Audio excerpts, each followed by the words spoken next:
deliciouses. Welcome to Babes in the Conclave, a Traitors podcast where a couple of queers talk crushes, gay drama, and strategy. Today, my favorite diva, Sarah, and I are choosing our next all-time great non-English language season to watch. Obviously, joining me, it's Sarah Carradine. Hey, Sarah. I am the gay that parachutes in. Oh, Hello. we love a spawn. We do love. We do love. Now, Yeah. on your Patreon, you need $100 tier so that people can dial in for the 15 minutes before we start recording. We really do. Because they are the best. They are the best. I'm such a mess, team. Like, babes, I am barely holding it together. Like, it is going on at the moment. I don't know what's in the air because I feel like Philly's having a time of it as well. But I had a 8-hour-long EMDR session on the weekend, and I'm still mentally recovering from that. I'm like, Sarah, I want to go to bed. Let's get started. And then I hit record, and just it takes me like a good 10 seconds to be like, and what do I do again? So bear with me if I'm not as cute as usual today. I am. But the eyebrows, I require everyone who's actually watching to admire the eyebrows and the beautiful gouached face. You probably didn't gouache, but you know. But we're glowing, okay? You glow. We might be. I'm hiding in the dark. We might be barely holding it together, but we look really hot doing it. I did just draw some eyebrows on everybody because yes, I am Danish. Oh yeah. Yes, that's why we have to draw our features on. And some of us have gone a little overboard, my people. They have. So on that, we asked when we wrapped up Traitors Turkey, we asked for your feedback. We said, come on, Sarah and I, we deserve something good. So tell us, what are... Because Turkey, just to say, the very last thing we'll say about it, oh my God, what a slog. There is no one else on this earth of however many billion people that I would have stayed around for except you. That's not grammatical, but you know what I mean. And you know what? The listeners really appreciated it as well. We got a lot of nice messages saying, thank you for making that bin fire fun. We appreciate you. Yes. So we got some input from you on what we should be watching. So Narkle says, Hungary 2, better than the first from what I've seen. And Norway 3 is really good as well. Star.Boy says, the only season I've really not enjoyed was Portugal. It was overly long episodes, terrible storytelling. But my personal recommendations for the ones to consider would be Norway, for a much higher percentage of players who came to play and a different vibe. Season 2 is a personal favourite, but 3 is also great. And then he says, Hungary 2 and 3 are fantastic, for same but different to season 1.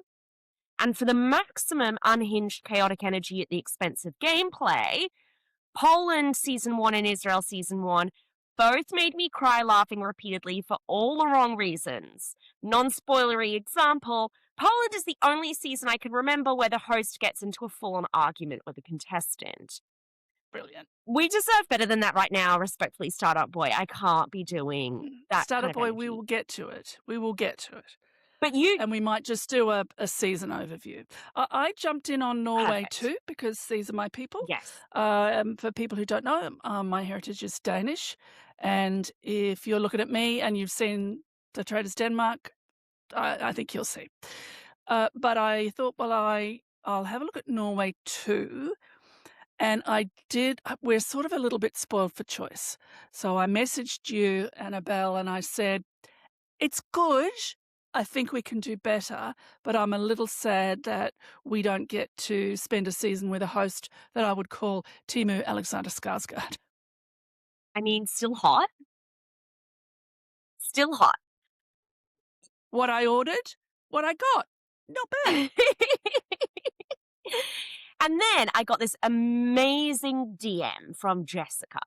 So Jessica said, my wife and I are Traitors super fans. We've watched about 25 seasons so far. Oh, goddess. Exactly. And huge fans of the Babes podcast. Again, is there a better couple in the world? I suspect not. We just finished listening to Sarah and your Turkey A episodes, and hearing your coverage of that beautiful shit show of a season made watching it worth it. If you're still taking recommendations for what to cover next, we cannot recommend Hungary Season 3 enough. It's the only Hungary one with civilians. It is our absolute favorite season. Has the all caps greatest roundtable we've ever seen, includes an all-time suspicious twink, and is literally the only season we've watched twice. And if you all covered it, we would happily watch it a third time to follow along. Uh, We'll probably watch along no matter what you choose, to be fair. Thank you for all the great pods. oh, awesome. Awesome. So, before we will talk about some of the other ones you watched, Sarah, but spoiler alert. Hungry Season 3 is on the agenda for today. It is one of Yes. 2 seasons that we will be choosing between. We've narrowed it down to 2. So Hungry Season 3 as Arulok with civilians. But Sarah, you went around doing some research I on your went around the piece. world. So talk to us. I went to Czechoslovakia 1, which is like, again, I think that all these seasons I'm mentioning are perfectly cromulent, but because of Turkey A, it's like, no, we deserve like a super top tier, not just a watchable, enjoyable season. Again, with Czechoslovakia 1, I'm sad we're not seeing it because there is a player that I know we would have been calling Keanu Reeves here on the pod. And I watched France 3, which I thought was just super boring. Sorry, France. I love you. I speak you, but no. Again, we might be tainted with the Turkey A drabs. And I think that's it. Oh, and I started Hungary 2. So I was smorgasbording, again, Scandinavian, schmoggebrug. I was tasting of the schmoggebrug, and I also watched a little of Hungary 2. And then you sent me a flashing red DM. I don't know if anybody else knows how you do that, but you and I can send each other flashing red DMs. And it said, ditch Hungary 2, pick up Hungary 3. Like, Jessica had sold me at this point. Mhm, mhm. I mean, if you didn't have me at the name Hungry, you had me at all time suspicious twink. Mm. But you did eventually say, But Sarah, look, let's have a look at Denmark. It is my yes, heritage. yes. And so what did you choose from Denmark? I chose Denmark, De Verrada Untergrund, which is unknown land, unknown ground. You're stepping onto unknown ground, Untergrund, and that is the civilian season. So don't get it twisted. Don't start looking at the celebrities.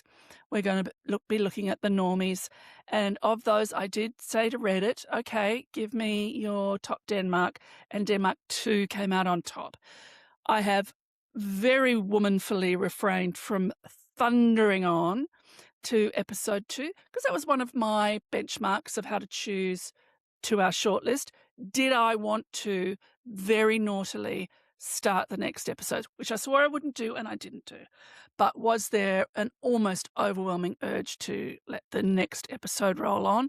And that only happened with 2 seasons, Denmark 2, Untergrund, and Hungary 3. Amazing. Okay, so those are the We two. have our shortlist. That's our shortlist. These are the 2 we're covering today. Episode 1 of Hungry Season 3, and then Denmark, the civilian version, Season 2. As I said, my brain, it's somewhere in my ass at the moment. I actually watched a full episode of Denmark Civilian Season 1, thinking that's what we were going with. And I've got to say, I actually loved it. It had an excellent suspicious twink. In fact, the suspicious twink and the obnoxious straight man go at it. So I don't know. I can't decide if I almost liked it more than the second season, but we're only going off the one episode, and we've got to take your recommendations from those of you who've seen the whole thing. So, Yes, we are in your hands. We're in the hands of the fans, hands of the fans. as something might say. Sorry, if you're watching the video and wondering why I keep looking down and to the right, it's just because I've got my little list of traders here, which I had to get a friend to screenshot for me because, of course, we can't Google anything, which is frustrating, Yeah, but we can't. yeah. Um, so if we do Hungary 3, I know someone who I can ask questions of. Who Ooh, can Google for me. Thank you very much. yeah. She's in this very chat. She's in this very chat.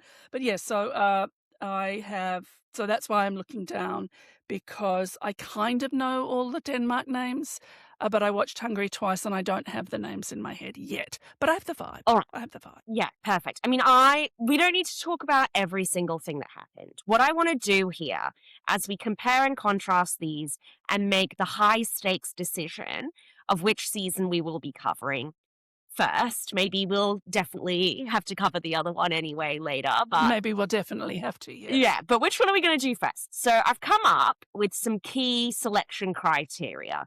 And what I want to do, Sarah, is for each criteria, talk about how they each measure up against it, and then decide which one came out on top for that particular category. So the first is overall vibe. Then we've got Mhm. host. Are the traitors diva? Do the faithful seem half competent? Again, we're very scarred by Turkey, eh? Is there any potential for interesting strategy? Again, scarred by Traitors Turkey, eh? The quality of the suspicious twink. The suspicious twink is essentially the backbone of Babes in the Conclave, so we need to deep dive on the suspicious twink. And then I felt, in honor of Jem, in honor of Pascal, of all of the ones who came before for you and I, the final selection criteria, the quality and the obnoxiousness of our obnoxious straight man. Yes. Did I tell you that I was trying to write something on my notes app and it auto-corrected to Gem? No, no. I will not countenance that I wrote his name often enough that it's now auto-correcting. So I'm trying to write it every time it's anything that looks anything like CEM. I feel like we could only message that to me. Who are we talking about Jem to? Crazy. All right, well, let's start with. No, in my notes, Oh, where I yes, yes, take my yes. notes. Let's talk about category Where do you want one, to start? overall vibe. Overall Give vibe. me the Okay. vibe of this Danish season. How it's filmed, the music, the energy it gives. Well, the first word that hops into my head is naughty. Yes. It's a very naughty group of people, I think led by the host, which we're not talking about yet, but he is super naughty. There's a charm and an openness about these people. As I was saying to you, my people are very frank about sex. They think it's funny. And maybe there are prudes. There must be prudes. So I think the overall vibe is lively, naughty, but unfortunately, and we'll get to it when we talk about the faithful, there's a blinkeredness. It's only the first episode. And we understand that if there's a name and it's not yours and you can jump on it, that might be the first vote. So that would be my but the uplifting music, they use really fun pop music, the castle large house, essentially, is fantastically laid out. I was very amused when they went to breakfast. It was a close-up of the barely toasted thick white bread in the toast rack, which I'm sure was stone cold. And one of the faithful went, "Oh, lovely." The thick white bread, emblematic of this The cast, cold- let's be The honest. cold floppy toast. Now, the huge downside of the cast is it's very, very white. We do have Cindy, who it's not up to me to say whether she is white or not, but to me she is a woman of colour, and Sherelle, who has the hair, the wild hair, that not many Danes are blessed with. So that is a huge downside for me, is the pallor of the cast. But, kind of everything, where would you put it? I mean, honestly, it's the same with both of these seasons. Hungary, to be honest. famously. Lest we forget season 1 when there was tension between the blondes and the not blondes. Yes. Well, that's DEI, isn't it? Yeah, Diversity? now the Blondes, not diversity blondes? in this time is men named Danny versus men not named Danny. Lars and Mads and Danny and Danny and Dana and Dana. Denmark Brilliant. vibes.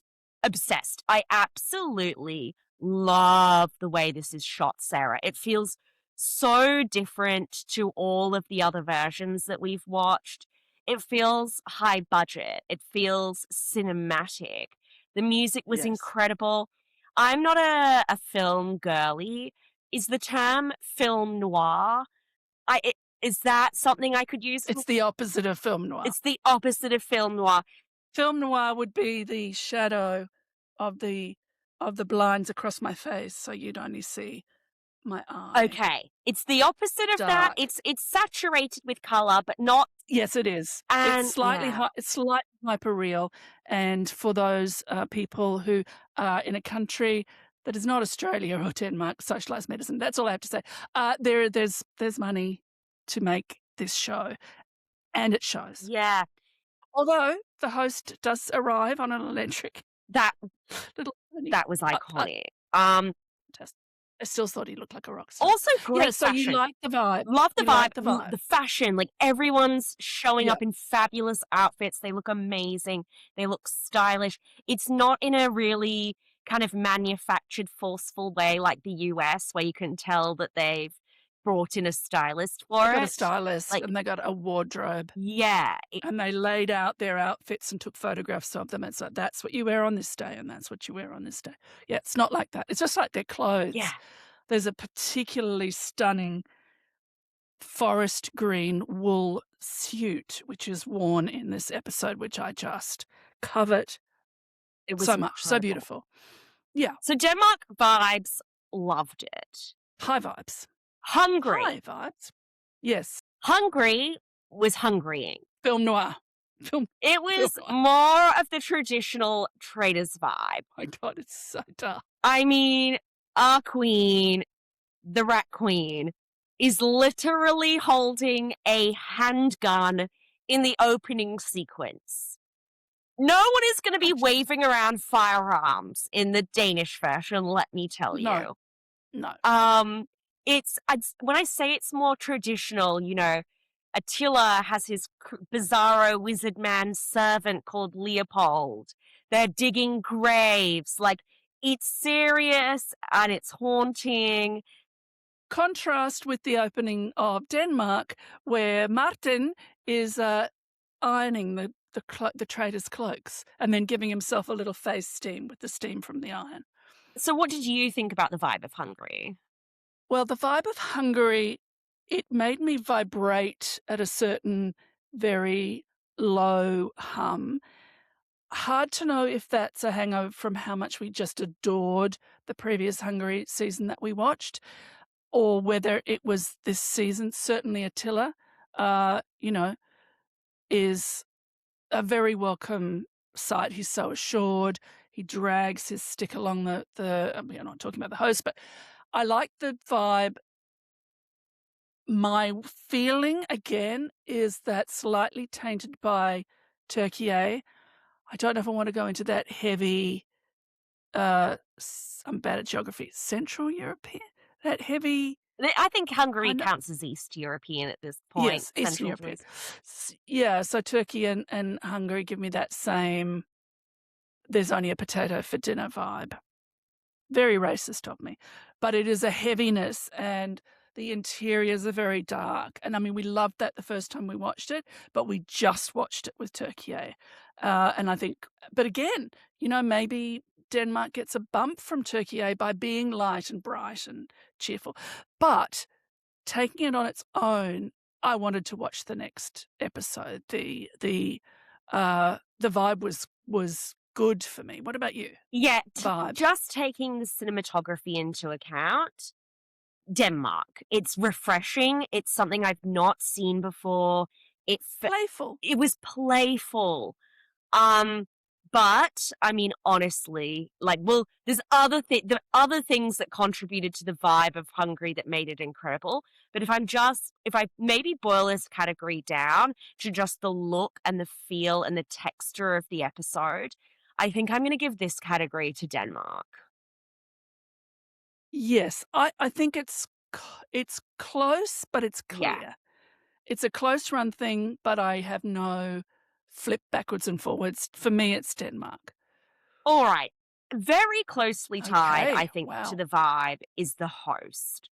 So Yes. introduce us to Martin from Denmark. Martin, they all think he's a rock star. He's not tall, he's not short. He's a very compact, mid-range sized gentleman with a naughty twinkle in his eye and he can't help the little vibration of a smile, even when he's saying murder. And one of the things I like about Denmark is that murder sounds like murder. So that's, suddenly in the middle of nowhere, they'll say murder. You murder. So he is an imp. He is a troublemaker. He is the elf, the sprite that comes to your front door, charming, and you let them in and they completely wreck the whole house. He is a chaotic spirit wrapped in this really it's not even charming, like, he doesn't have charm, he's just delightful and playful, and sort of curly blonde hair. I'm not really a curly on men girl, but for Martin, yes. And he really seems to connect with the players, which was one of our complaints about Turkey, eh? Sorry that we keep mentioning it, is that he had no interest in them. Had no interest in them at all, didn't even stay for the roundtable discussions. Whereas Martin's kind of what's gonna happen? Who are they? What can I do? Ooh, ha! And there's a great sequence where he's phoning them, and we see him on the phone, scratching his balls and then ringing them and asking them how many pairs of underpants they packed. Brilliant. What about you, Martin? Love that Tell you're us. basically describing Martin as Puffy Fluffykins. Yep, Martin is your dog. Martin is 1,000,000% your dog. Like cute but demonic. Mhm. Yeah, I really enjoyed him. Again, very different energy. Something I've not seen from a host before. He's sexy. He's like a giving F boy, but camp about it. He's much Mhm. younger than the other hosts we've seen.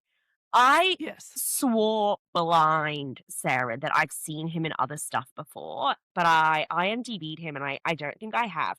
I think he just must look a little bit like some Game of Thrones He actors we've looks had. like, uh, there's an American actor that keeps flashing into my mind that he looks like, and I can't hold on to him long enough to find his name, but he does look very like an American actor. Yeah, he's hot, he's fun, he's not afraid of making fun of himself, like, he's not super Mhm. serious. The show pokes fun at him, like, as you said before, they do this big scene of him putting on his motorcycle helmet, and it acts like he's gonna have his bad boy on a motorbike moment, and then we see him going down the street on this little electric It's a little bicycle. step through. It's a little step through like the posties use. So, yeah, I found Martin to be refreshing, and I've been Yes. critical of other hosts who perhaps don't know.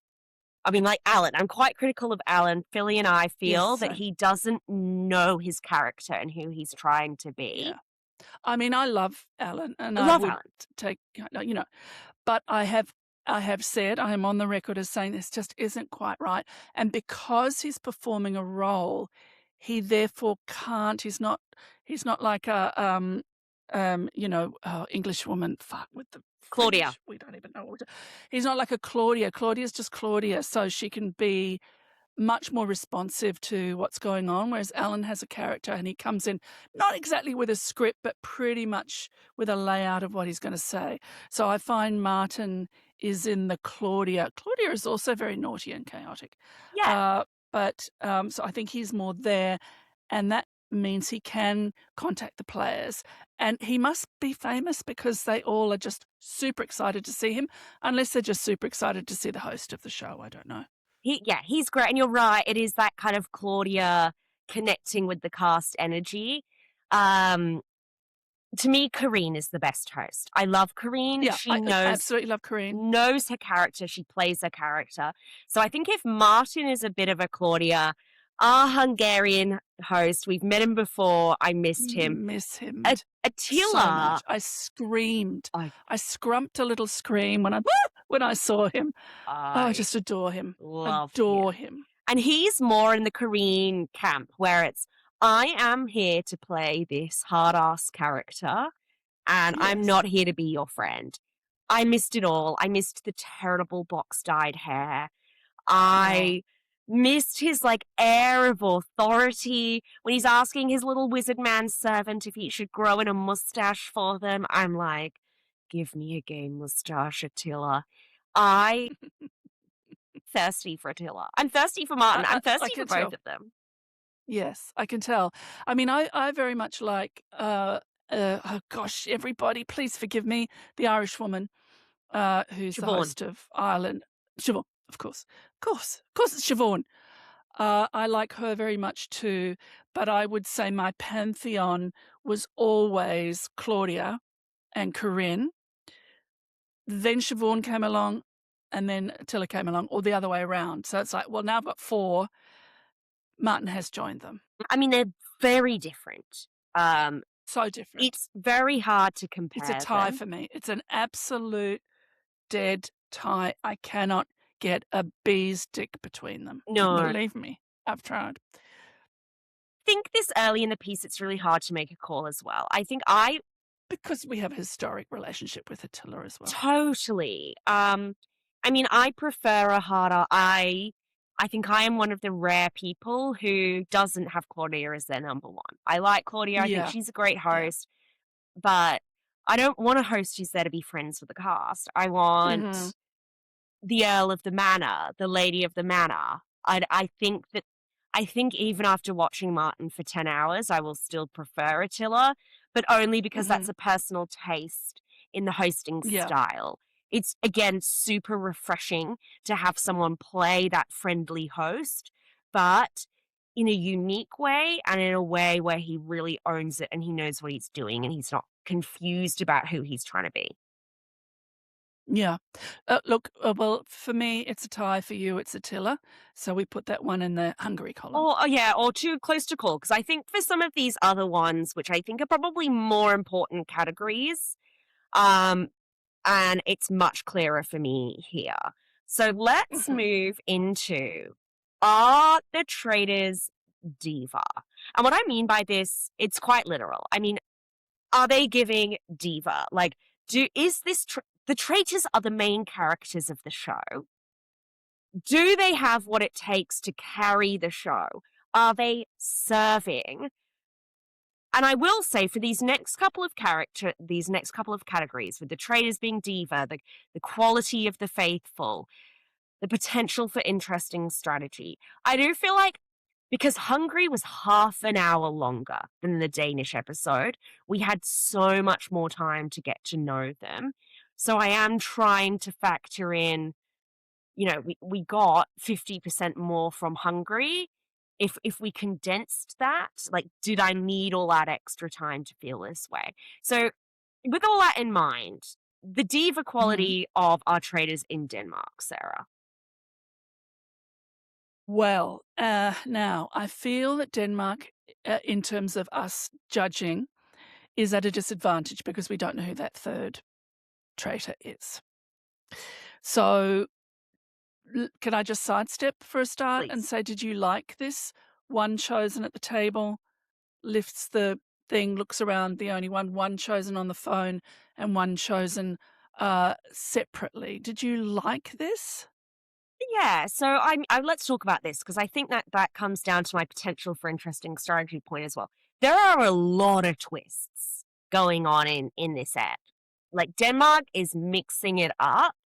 I didn't hate it. I wasn't obsessed with it. I didn't think, wow, this is, in the same way that I did with Canada when Kareen turned around and said, oh, by the way, it's everyone whose shoulders weren't tapped. Like that, I thought, oh, This didn't give me that energy, but I thought it was fun and I thought it was fine. I just didn't care that much. What did Yeah. you think? I I don't mind twists, but I didn't see the No. point of only choosing, well, spoiler everybody if you've come this far. Yeah. It's Guido and it's Luc, which looks like lick, so I like that, but it's Luc. Look, okay. Uh, Guido and Luc are the traitors, and Luc is chosen by told on the phone that she's a traitor. I don't think she's chosen by phone because they all went to the phone and spoke to Martin. So the producers and Martin knew it was going to be Luc. So I didn't sort of see why.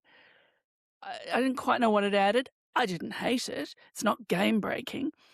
I liked two traitors. I thought, oh, this is fascinating. We haven't seen two traitors like for a super long time, not since early de Verraders from the Netherlands. So I liked these two. I liked that they had a connection. And so when they saw each other in the tower, they were like super pleased. I like Lurk. She talks about, we don't like to talk about what people look like, but let's talk about what she looks like. She's a pretty blonde. She's got blonde hair. It's not blonde, it's not brunette. Diversity. Centre part, tucked behind the ears. She's in her late 20s, but she she doesn't look younger than she is, but she has a very youthful air, and she is cozying up to a strong gouache man and an older man, Lars. So Lars and Oliver, and she says to us, "I am cozying up to them. They will protect me," rather than. So she's diversifying her portfolio already, even though she likes Guido, even though she trusts Guido, even though she's very pleased to be a traitor with him.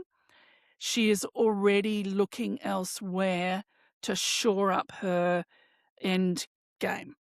Uh, and that makes me very excited about her because she's, when I say she's very plain, I don't mean physically plain, but she's very plain. She doesn't stand out. She's super bright, and nobody's said her name. Man, they've only had an hour. Guido, representing the gingers, thank you very much.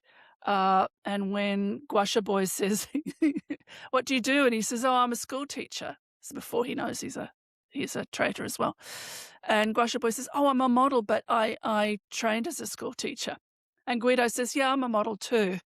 One of the women goes, "Ha ha ha ha! Oh, you're not joking." And he turns around and goes, I'm actually not joking." It was fantastic. So I thought, ex 400-pound Guido with the red hair and the dad bod, who is a model and is obviously perfectly used to people thinking he's not a model. So I like him. He's not diva. She's diva. He's not diva. In my opinion, currently. Yes. I mean, is it Look? Look. Look, diva. I mean, so she's an organs nurse. She's having a cheeky flirt with host Martin. That is diva. She also has this, what I found to be uncomfortable, but she was completely chill with, conversation with, who I think I'm going to nominate as my obnoxious straight man of Denmark. Revolting. He's so It's revolting. gross.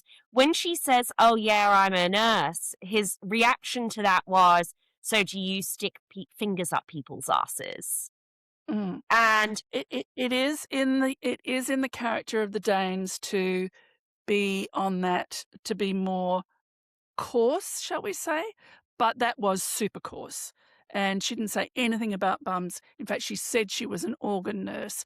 And so not only was it coarse and gross, it was also very dismissive of what I imagine would be an unbelievably skilled job. loved that she clapped back with, "Oh, is that what you're into then?" Like, she wasn't having any of his bullshit. I really liked her. She's clearly the brains of the operation because Yes. Guido, have not heard that word since Jersey Shore, but I love that's the name he chooses to go by. And I love that the other players are having a lot of trouble saying it. Yeah. Like, he's immediately paranoid off the bat. This man, very odd. At the start, I was like, is this, before he was recruited, I'm like, is this my obnoxious straight man? He's like, yeah, I'm a model and I could do the splits when I was over 200 pounds. And I'm like, what's going on with this man? But as the episode went on, I really started to warm to him. And I think he's potentially very likable. Like, I think he's a teddy bear. he's cheeky, He's a straight bear. he's fun, Yeah. and We love straight bears. yeah, we love a bear. There's a third traitor from the Buff Six. We'll get to that whole twist later. That's going to be joining them tomorrow night. So we haven't met the third yet. I'm going to bet that it's the brother. Did you look at where Lurk's eyeline was? No. Lurk's eyeline is very flat. Oh, so When it's she goes, a little one. It's a little one. It's a little one. Okay. So we don't know who else is going to be there, but these two, are they diva? Sort of, is what I would say. If I was a producer, I'd make it the brother. If I was a producer, Because, dear friends, dear listeners, there are two secret relationships. One that we heard of right from the start, which is the two brothers standing by the side of the street practicing each other's fake surnames. They look nothing like brothers, so it's brilliant. And one of them is in the Bus Six, and one of them is not. So this is great. So I would have made it one of them. And we find out, when we find out who dies, that there was a second secret relationship, and it was with disgusting Noah of the eyebrows and the fingers up the bum. yeah, 22, cheeky, and already a lost cause. cheeky finger up the butt guy and his now dead wife. So anyway, they probably aren't even. Are they? Oh, they are married. Oh, that's so young to be. It's far too young. So I would like it to be another man, because I think that makes Lurk bulletproof. I feel there aren't any men short enough for her to look directly at. Yeah. So what happens, everybody, is that they don't know who the third traitor is. The third traitor arrives with the cloak on as normal, and then we get their reaction to who it is. Which is fine. It's a cliffhanger, absolutely where you would put the cliffhanger. But unfortunately for sneaky watchers like me, I thought, no, Lurk is looking directly ahead of herself and not up, which is what she'd do. If it was, if it was one of the boys, if it was Lars, or even Mads, the young boy, he's tall-ish. And certainly the two brothers, although one's considerably taller than the other. I suppose actually it could be. I mean, regardless, It could be Sarah, we wouldn't both. have It known could be them. mixed Any random one from those six, we spent Yeah, no time with that's them in true. the episode. It wouldn't have helped. That's true. All right. That's Denmark. What do you say? Yes. So one diva, one straight bear, And she's and one unknown. she's kind One of diva. unknown. Like, she is diva. I love her. I think she's diva. I think she's Yes. diva. I think it's when I'm comparing her to some of I think there are more diva. There is more diva. absolute diva off we are having over in Hungary. Unbelievable. So, let me introduce you all to Please our three starting traders here in Hungary. We have Dr. Ratki, or Ratkai, who goes by Timmy. She is a law professor, proudly evil in and outside of the game, says, I have the personality to be a perfect traitor, and not only this, my personality makes me completely unfit to be a faithful. I love She's Timmy. Everything about her, Timmy the Rat Queen, Dr. R, is serving so dark and evil. Like, she was straight up like, no, I am going to be committing homicides while I am here. Like real ones. Yeah, and like, we can either play this off as part of the show, or you're going to have to explain why there's a dead body out in the lawn every day. Yes. And she's like a weird mush together of Snow White and Snow White's stepmother. Yes. It's like this very pale skin, dark hair, young looking, but she's not young. It's like she's an old crone who's taken a potion. She alone would be diva enough, but do go But on. there are so But wait, more. there's But more. wait, because we also have corporate overachiever Eleonora, who goes by Nori, who is Nori. open about being a ruthless achiever, goes around telling everyone basically, yeah, I mean, I will do whatever it takes to succeed. Dweeby little Gasper is like, I just feel really comfortable with you, Nori?" And she's like, "Why?" And he's like, Why? what do you mean? I mean, are we not? Do we not have a special Well, I'm not saying we don't have a special connection, but no one else has said they have a special connection with me, so I just want to understand what you mean by that, Gaspar. And just so you know, and so we're starting on the right page, I will not be telling you all my secrets. Like, she's just going around lopping people's Yes. nuts off for It's no so reason. brilliant. So brilliant. But the weird thing is, in a strategic game, people would say, well, she can't possibly be a traitor because a traitor would not be behaving like that. She was doing this when she knew she was a traitor. Her personality, she But starts. she's like, well, it's very one way, Gaspar. That's all I'm saying. Like, I'm not saying don't, trust me. But what I'm saying is it's one way at the moment. I'll get back to you, make an appointment with my secretary, and I will get back to you. And yes, she would have a secretary and not an assistant. Yeah, literally. And so, like, the tightest, most visible alliance in the game are three men, all called Danny. And she just immediately starts beef with them for absolutely no reason. Like, I Fabulous. can't. Fabulous. And then, But wait, there's more. Because, there's more. because then we have corporate trainer Reka, who is the warmest, I would say, of the group. But that's not hard because the other two are cryogenically frozen. And she's just going around vibing, making friends with people. I mean, don't get me wrong. People are like the three most trusted people seemingly in the castle are these three women. But she sort of perfectly balances out the other two. And when the three of them get into that conclave and see each other, like, that motherquake was felt here in Australia.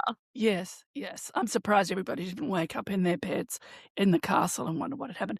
A production house with more caution would have had one of those women, not two, and only a madman or a mad woman would put together those three women. It is a stroke of genius because we have seen one version, one of that character type in a Traitors trio with a milk toast or, with somebody going along or an older person just wanting to show what older people can do. Fuck off. There's someone on there.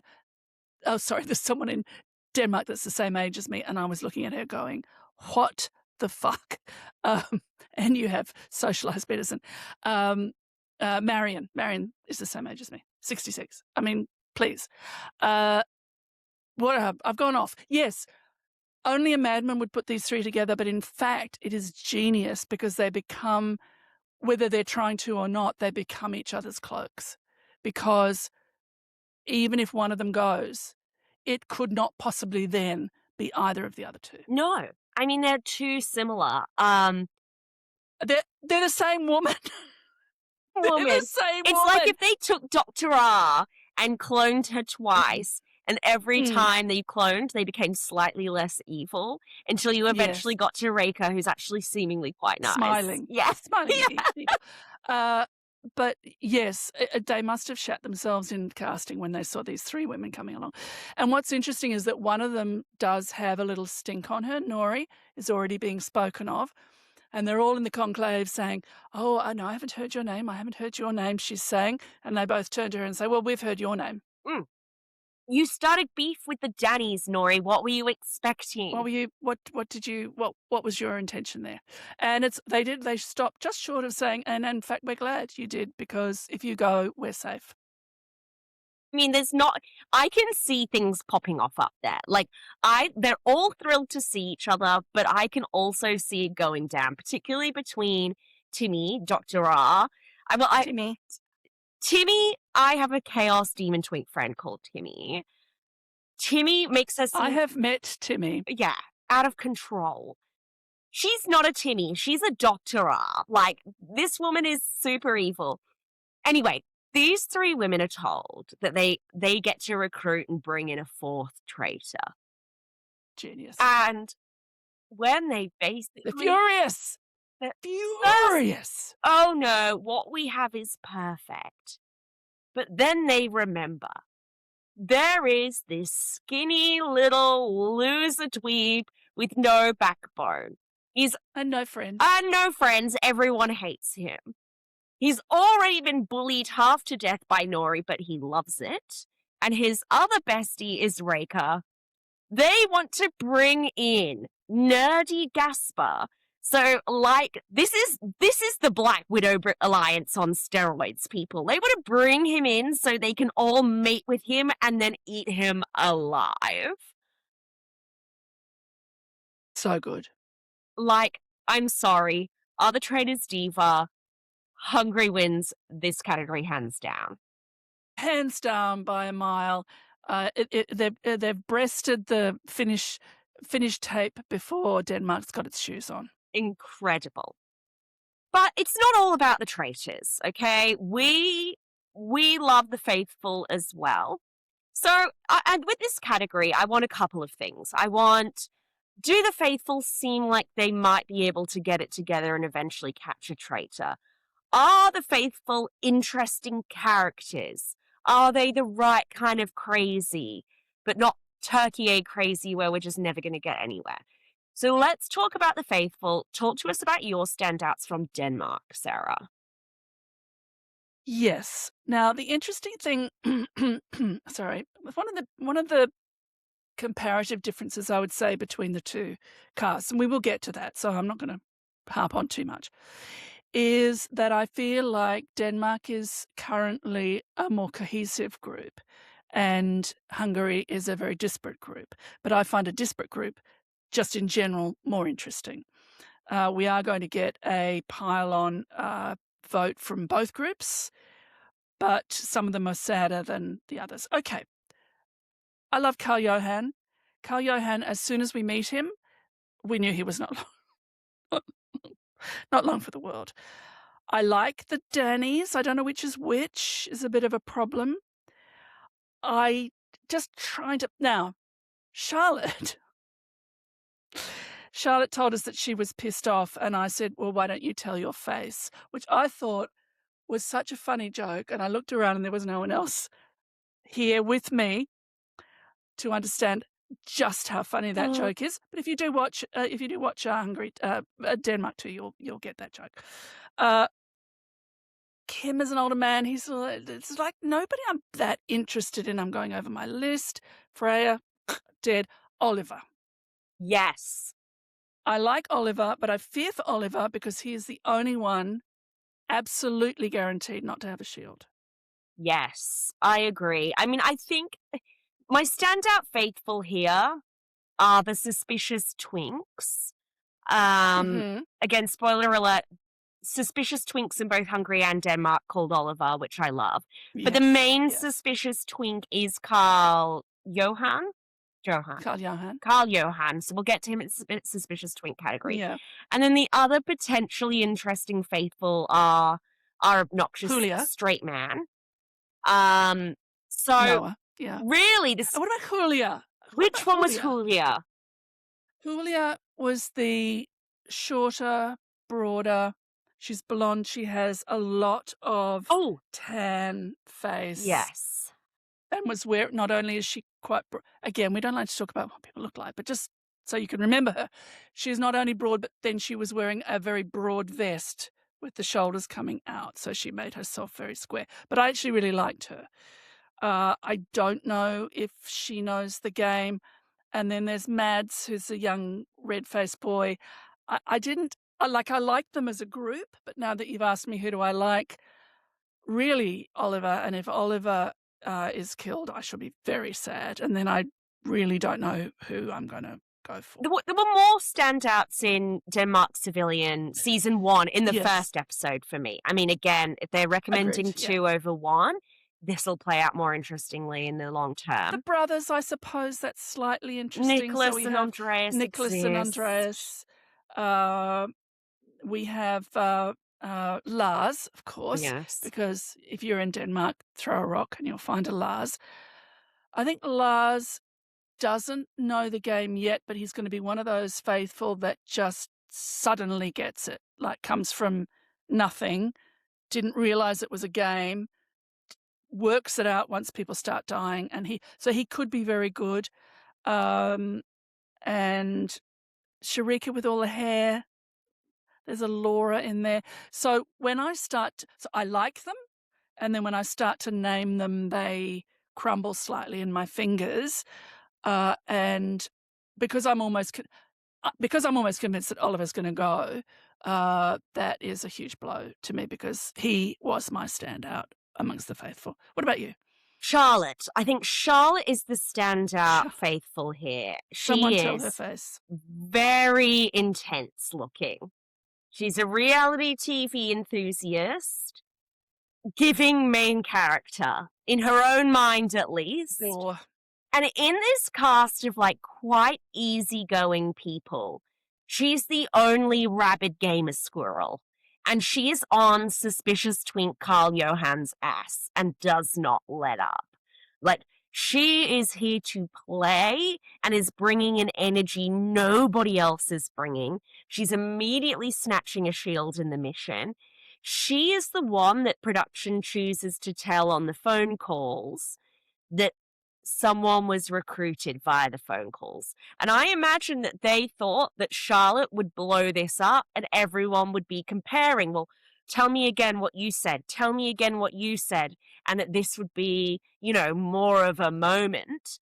But Charlotte chooses to keep this information to herself for some reason. So that's why I feel like, when we spoke earlier about did we like this mechanic, I think I would have liked the mechanic more if it had actually gone somewhere. And it didn't go anywhere because, rightly or wrongly, Charlotte chose to keep that to herself. But yeah, she was a I think you're standout right. for sure. Mm-hmm. Yeah. Now, speak on the Hungarians.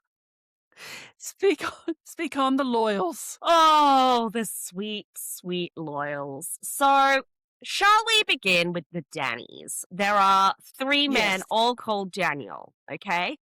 And if you think we're joking, we're not joking, bitch. Bitch! We have Danny who's generously said he'll go by Dana, the hot crime writer. Then we have the hot Yes. blonde observant one who's showmancing with Veronica, who's not a porn star. And then there is simply another one who has a slightly interesting voice, but we don't see as much of them. And his last name is They are in a tight alliance with themselves, but also Silver Fox Steven Seagal, who is going by ACOS, and they have mad beef with Nori after she accuses hot blonde observant one of being a traitor. Brilliant.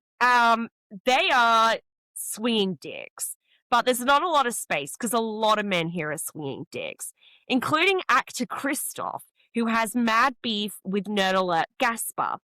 Gaspar, who we have touched on, is pretending to be a tennis coach because being a business analyst is too intimidating. Gaspar tells Christoph off for swearing in the mission, and everyone turns on him. So brilliant. It's just the drama. What about the older lady? Is she called Eniko? Are there 2 women called Eniko, or is she? There's I'm looking at the There's list Eniko, now. who we see a lot of, mostly bitching about the others, and then there's the older lady who has like short purple hair.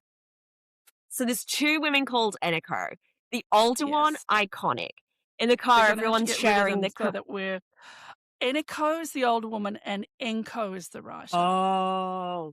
So Eniko, Eniko. they're all yes. sharing in the car. So like, what do you do? What do you do? She's like, well, now I'm a poet and a writer, but if I tell you my past career, then I'll have to kill you. She's not joking. She's not joking. She gets there and the first thing she's doing is sharing the poems she's coming up with on the spot. Like, this cast is cracked. They are unhinged, Sarah. Yeah. Like I like the Danish loyalists in general, but I like the Hungarian loyalists in particular. Yes, and I'm saving one of the best ones for when we get to obnoxious straight man territory, because we've got There's so many though. There's so many, but there is a standout. Yes. So on this category, what I will say though, while I feel like there's more individual faithfuls who stand out in Hungary, they're standing out because they're deeply and profoundly unhinged, which I love. Do we actually think they have the like? There's no season one Aniko already standing out. They're trying to tell us hot blonde Danny is one of them, but he could be murdered fairly early. He's not flying under That's the that the real radar. estate agent Danny or the writer Danny? Not so there's hot crime writer with the dread, white guy Yes, dreads, and then there's white guy the dreads. very blonde observant one. Well, he's a real estate agent, so he is, very toxic. Yes. So I wonder because now you put now I'm getting scared because we really enjoyed the cast of Turkey in the beginning, and they were all crazy, and then we didn't get a good show. However, our wonderful listener Ziegenbrunn Jessica, and her lovely Jessica Jessica and and Mrs. Stardot and Boy. Mrs. This Jessica is and Stadoy all say it's good. yes. So I don't think either of these seasons will be bad. I think they will both be brilliant. They have been recommended to us as top all-time seasons. But we're going off one episode. Can we? I yes, feel like going on one episode, I think if I'm giving Quality of Faithful, I'm giving the category to Hungary, but it's with a big asterisk because I think that the Danish cast could potentially be smarter. I'm giving it to Denmark because I think they're a slow boil, Okay. All right. and I think Hungary's an explosion and then very disparate. I think that there's the potential for some very good, straightforward, but not as a bad thing, uh, loyal play from the Danes. I'm gonna give it to the Danes, you're gonna give it to the Hungarians. All right. Sounds good. Let's move on Okay, then to the good. potential for interesting strategy. So here's where I want to Okay. kind of talk about twists, about early strategic moves we're seeing. We can talk a little bit about the missions here if they're worth talking about, Yes. but just the potential for things to happen. So talk to me about some of your highlights from Denmark here. Well, I think the mission, which is not interesting, particularly, I mean, I think it'd be quite fun to play. It's not that interesting to look at. We've seen it before. So they're all in a circle, chained to each other, and there's only enough chain for one person to go to the middle and get the key. We've seen all that before. Absolutely rescued and elevated by the fact that Guasha Boy, Oliver, my favourite, cannot figure out how to put the key in his padlock. And he tells us that he's book smart, but that he doesn't know how to turn on a toaster. So I think there's it doesn't make sense to him. And it's not before you are rude about my Oliver, it is one of those keys that it doesn't have a thing that comes, it's got a little barrel. It's got a little barrel, and then you insert the barrel into the lock. So it doesn't have the jaggedy bits down the bottom, which a normal key would have. So he can't figure it out, and he thinks he has to use the side, which does have a flange, but that flange is actually the handle of the key. So I think combined with his perhaps some spatial or mechanical or fine motor skill, there's something going on because he's not a stupid boy. It meant that he was left behind. He pretty much very loyally said, "No, no, you go. Look, I don't wanna stop anybody else." So he steps back and in fact is left locked up in as he says, he had to ring his mother and tell her, "I was locked up in a forest by myself crying." So he has a great sense of humor about it. My fear, because you could run out, as we've seen before, you could run out and add a minute to people's time, give them more time to get out of the lock, or you could take a shield. All the shields were taken, much to everybody's shock. Guys, we said we're so much for team play. Guys, come on. I Please. loved it, including some people with shields. Oh, who did that? This was which triggering, Sarah, because I absolutely love. you know where we saw this mission last, don't you? We saw it in Turkey, eh? Mhm. But I think that the production got lucky in terms of the drama, but not in terms of our love of Oliver, because he is the only one that is guaranteed not to have a shield. So I thought the missions, I liked the missions, it was fine. But the mechanic that I really like, and I'm not sure how it's gonna play out exactly, it's got potential, is all 18 of them are on the big red bus, and they're bussing along, and then they see Martin and his putt-putt step through. They go, "Oh my god, he's a rock star." And 6 people have to volunteer not to go to the castle, and that's either good or bad. I would think it being 6 people, you should be pretty okay with that it's good, or it could be that you amongst the 6 people, you have a less of a chance. But as it turns out, they are safe from the murder that's gonna happen that Yeah, the they're murder. safe from the murder, that is gonna happen that night. And then as it further turns out, between the 6 of them, one of them is gonna find out that they're a traitor. So I liked this. There was really no particular downside to being in the 6. You do miss that initial chats in the castle and getting to know each other, but they had 6 of each other. It's not like 2 of them. They had 6 of each other to know. So I think that it feels like there's a very steady hand on the wheel in production with Denmark. And there are going to be twists, but they're very well placed, and they have a narrative through line over the whole season. Maybe I'm just bigging it up, but I didn't know what some things were for or whether they'd play out, but I was like, oh, I feel like I'm in really good hands. That's for me in Denmark. In Yeah. Hungary, I just loved the mission. Loved it.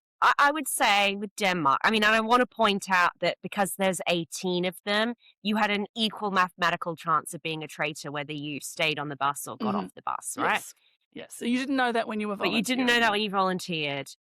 I liked the twists. I think it's positive that we're seeing twists we haven't seen before. It opens up the potential for more twists that we might enjoy. With it being a 1-hour episode and us only getting what for the purposes of this podcast only watching one, the cost of there being these twists meant that we didn't spend as much time getting to know all of the characters. Yes. And Yes. so, I mean, I don't think that that's going to, I don't think this is going to be bloody American Survivor here, where it's all twists, no character development. It was Let them play. all on us for deciding to make the decision off the back of one app. So, lots of secret couples, as we said. This is Nicholas and Andreas, the brothers, Freya and Nicholas. creepy boyfriend Noah. The only thing I had to note here was that when Freya says, "But my boyfriend, I came here with my boyfriend or husband or whatever the F he is," and the edit kind of pans to 3, 4 different men that it could be. They try to suggest one of those could be drag queen Carl Johan, and I'm like, I'm sorry, this is simply too I for me. laughed and laughed and laughed and laughed and laughed. So yeah, And what about Hungary? so Not so twisty? not twisty. We do have a secret married couple in Sylvia and beige suit guy. I would Get rid of him. yeah, we got a banishment but no murder in 1.5 hours. I can't remember. Yes. Yeah. Yes. I would say the interest here is how the players are interacting with each other. So, straight off the bat, they're dividing into groups, they're making alliances with each other. You see that with the Dannies and Steven Seagal. You see that with Gaspar approaching Nori and Reka. Post-selection, they're told that one more is going to be recruited. So everyone's kind of running around trying to low-key get recruited. And our dickhead, our obnoxious straight man, is doing some wild things with the strategy as well. So I would say all the potential for interest here was character-driven. The mission wasn't that strategically interesting either, but again, because of all the drama, and I liked the paintball aspect of it. It was just fun. That was great. I And the idea of you throw, even if you're going to die, you throw the gold. Yeah, That was such a great it was a thing. fun mission. Did you have anything to say about Hungary? Uh, what I like about Hungary, and I remember this from last time, is it's pretty straightforward from production, Yeah. which I like. I do like. But then I'm intrigued about twists when they're not preventing people from playing Survivor. So this is what I said when I was trying to think, what am I choosing here? I was like, Denmark, from a production standpoint, seems like it could do some interesting things. The Mhm. Hungarians themselves were more interesting to me. Yes. I still don't know that I have a clear winner on this category. Yeah, I'm gonna go. I'm as we talk, I realize that I will be super happy with either, but that the lightness and brightness of Denmark is always gonna pull me, even though I've given categories to Hungary. I think there's a I don't know what to say, a kind of lightness to it, plus a familiarity for me, and I love the language and all of that. Not that I don't with Hungary, but I like the idea of judicious twists that are built into the narratives and seeing how this particular group of people will deal with them. There may be not another twist for the rest of the season, we don't know. But almost as good is the idea of hands off and let them play, which is what I say, let them play. So I'm giving it to Denmark, but only by a real squeaker. What about you? I think I'm a slight edge to Hungary just because Mhm. we saw more active gaming, Yes, that's and true. I do enjoy that. Okay, we now have the two most Mhm. important categories to get to here.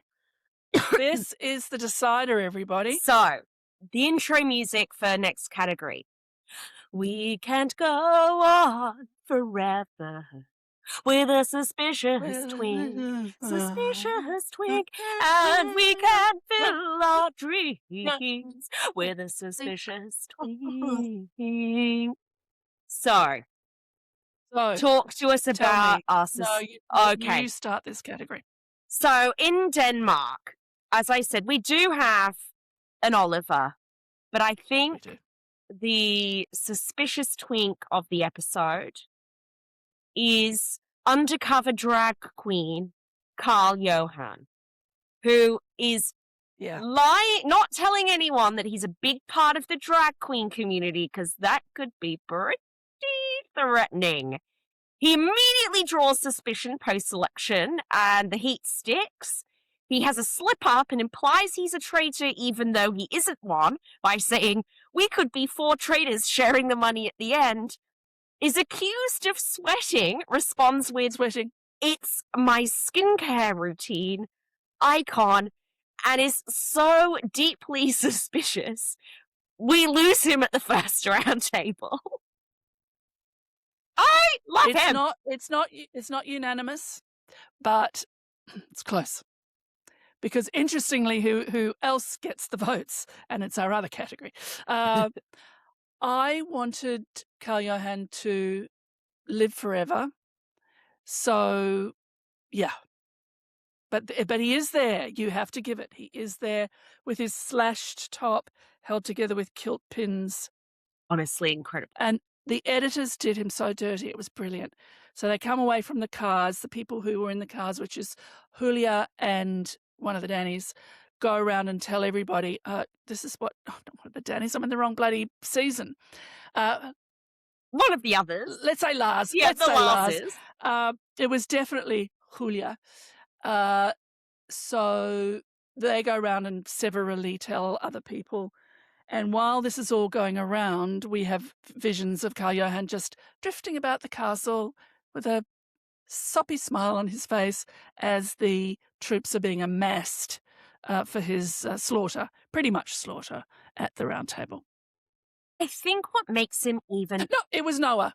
It was Noah. Oh, fucking Was the other Noah. person in the car. And the reason that that's important is he's the other one that draws the votes. Yes.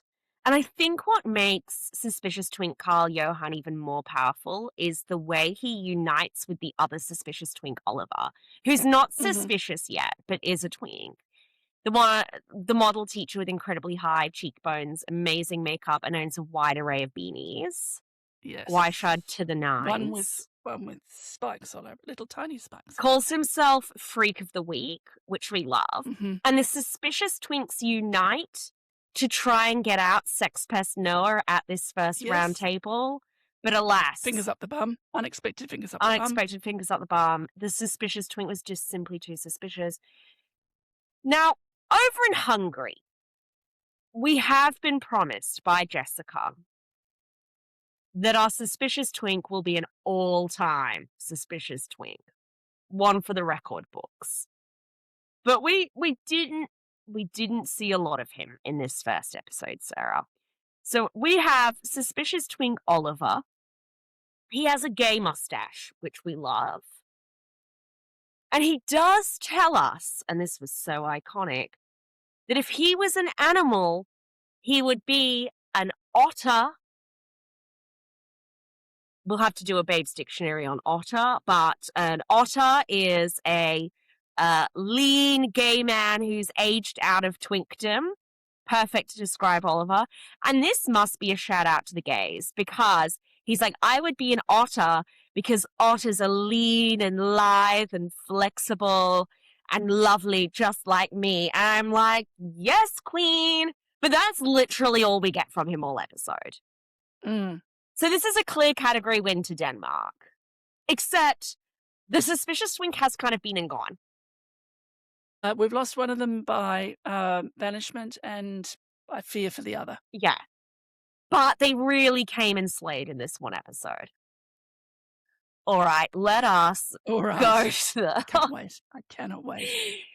to our final category, the You drive it. Gem Tell us Award all about it. for the most obnoxious straight man. So did you have standouts for Denmark? I think we're aligned here. Well, finger up the bum, Noah. 22, being disgusting. His eyebrows are a fucking sin, and he's got dark hair. So ooh. Oh, in Denmark of all places. Mm. The other one that I'm not fond of, but he hasn't really done anything wrong. I'm again him, is Kim, the Titan right older man. Yeah. Kim hasn't done anything wrong, but I see But he deep exists asshole in the world. potential there. Yes. There's deep definitely. asshole potential there. Noah, Sex Pest He's Noah, a gem. He's a gem. is so unnerving. He's just got this smile. He's always smiling. Revolt. He's just got real creep vibes. They're like, what do you want to buy with the money? He's like, I want to buy a zebra. And it's But like, a superb one. he's Okay. just ick. He just gives me that It's revolting. hardcore ick. Yeah, and like it's bad enough when you have a girlfriend in general asking another woman if she'd stick her fingers up your bum, but your girlfriend is there Oh, God. in the same place as you are. So, blech. He's so yuck. revolting. But I think Kim has great chem upside, and he could turn into. He's very he's like a fussy Yeah. queen in a straight older man's body. Yes. And that's a very weird. I mean, I love fussy queens. I love all queens. Ferry. But there's something. He reminds me of Ferry from Hungary season 1. Remember Ferry? I knew he was like somebody. Yeah. So I took a Guinean on sight, and he's going to have to work very hard to disabuse me of that opinion. But Noah is 100% definitely grade A, ridiculous asshole, and he will look back on this when he's an older man. Well, he might not, No. but he should. He should be ashamed. There'll be no ashamed. self-reflection there. Those eyebrows. Oh my God. Ugh. So, over in Hungary, Hungary? we have a different kind I of wonder if it's the obnoxious same person. straight man. I'm giving You this say. award to Zoli. Zoli is Okay. straight up unbearable. If you squint, he Hey. looks a bit like a younger Alex Jones. He straight up asks a woman, Veronica, in the car if she's a porn star. She says, I'm an Yes. actress. He's like, would I recognize you? She's like, oh, I've been in a few films and things. He's like, you an adult film star? Gross.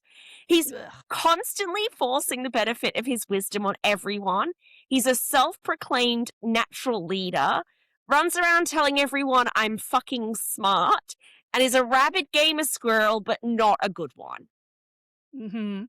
Look, I have to bow to you because I was thinking of Gergo. Oh, yes. Gergo, also very weird. Gergo doesn't realize that the other people that are there are people. No. Gergo thinks that they are pieces to be moved around. Yeah. Sound like anybody?